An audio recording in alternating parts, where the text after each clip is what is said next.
Hello ನನ್ನ ಬಳಗದ ಬಂಧುಗಳು, ಎಲ್ರಿಗೂ ನಮಸ್ಕಾರ. RVRK ಚಾನಲ್ಗೆ ಎಲ್ರಿಗೂ ಸ್ವಾಗತ. ಇವತ್ತು ಕೌಳಿಕಾಯಿಗಳಿಂದ ಚಟ್ನಿ ಮಾಡೋದು ಹೇಗೆ ಅಂತ ನೋಡ್ಕೊಳ್ಳೋಣ. ಇದು ಅನ್ನದೊಂದಿಗೂ ಚೆನ್ನಾಗಿರುತ್ತೆ, ರೊಟ್ಟಿ ಚಪಾತಿಯೊಟ್ಟಿಗೂ ಒಳ್ಳೆಯ ಕಾಂಬಿನೇಷನ್ನು.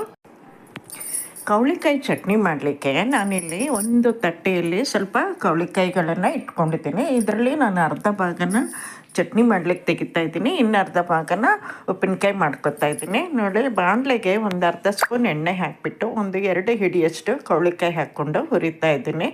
ಇದು ಬೇಗ ಮೆತ್ತಗಾಗ್ಬಿಡುತ್ತೆ ಫ್ರೈ ಮಾಡುವಾಗ. ನೋಡಿ, ಬೀಜಗಳೆಲ್ಲ ಸಿಡಿತಾ ಇದೆ. ಇಷ್ಟು ಫ್ರೈ ಆದರೆ ಸಾಕು. ಇದು ಸ್ವಲ್ಪ ತಣ್ಣಗಾಗಲಿ, ಆಮೇಲೆ ಮಿಕ್ಸಿಗೆ ಹಾಕ್ಕೊಳ್ಳೋಣ.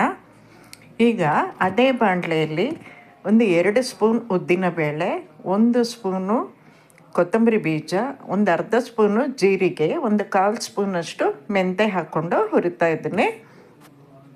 ಹಾಗೆಯೇ ಇದಕ್ಕೆ 3ರಿಂದ 4 ಒಣಮೆಣಸು ಮತ್ತು 1 ಗಡ್ಡೆ ಬೆಳ್ಳುಳ್ಳಿನ ಸುಲಿದ್ಬಿಟ್ಟು ಬೀಜಗಳನ್ನು ಹಾಕ್ಕೊಂಡು ಹುರಿಬೇಕಾಗುತ್ತೆ.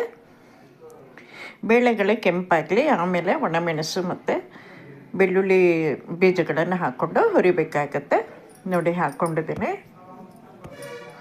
ಇದನ್ನು ಫ್ರೈ ಮಾಡಿ ತಣ್ಣಗಾಗೋಕ್ಕೆ ಬಿಟ್ಬಿಡೋಣ.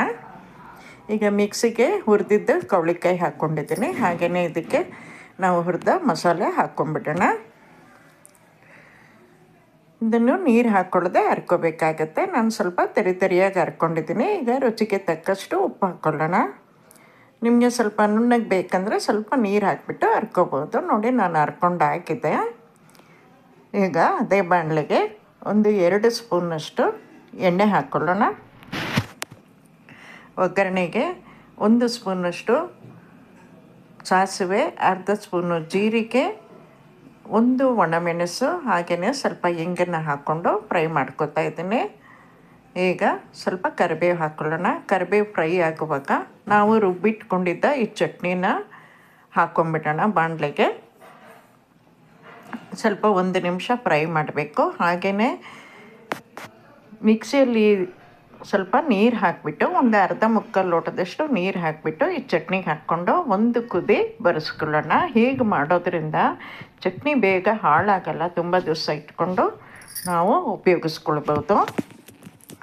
ನೋಡಿ, ನಾನೊಂದು ಕುದಿ ಬರೆಸ್ಕೊಂಡು ಹಾಕಿದ್ದೆ. ಚಟ್ನಿ ಸ್ವಲ್ಪ ಬಿಸಿ ಇದೆ, ಸ್ವಲ್ಪ ಆರಲಿ. ಆರಿದ ನಂತರ ನಾವೊಂದು ಬಾಕ್ಸಿಗೆ ಹಾಕ್ಕೊಂಡು ತೆಗೆದಿಟ್ಕೋಬೋದು. ನೋಡಿ, ಕೌಳಿಕಾಯಿ ಚಟ್ನಿ ರೆಡಿಯಾಗಿದೆ. ಸ್ವಲ್ಪ ಬಿಸಿ ಇದೆ, ಆರಲಿ. ಆರಿದ ಮೇಲೆ ನೀವು ಡಬ್ಬಕ್ಕೆ ಹಾಕಿ ತುಂಬಿ ಇಟ್ಕೋಬೋದು. ನೋಡಿ, ಕೌಳಿಕಾಯಿ ಚಟ್ನಿ ರೆಡಿಯಾಗಿದೆ. ವಿಡಿಯೋ ಇಷ್ಟ ಆಗಿರ್ಬೋದು ಅಂತ ಅನ್ಕೋತೀನಿ ನಿಮಗೆಲ್ಲ.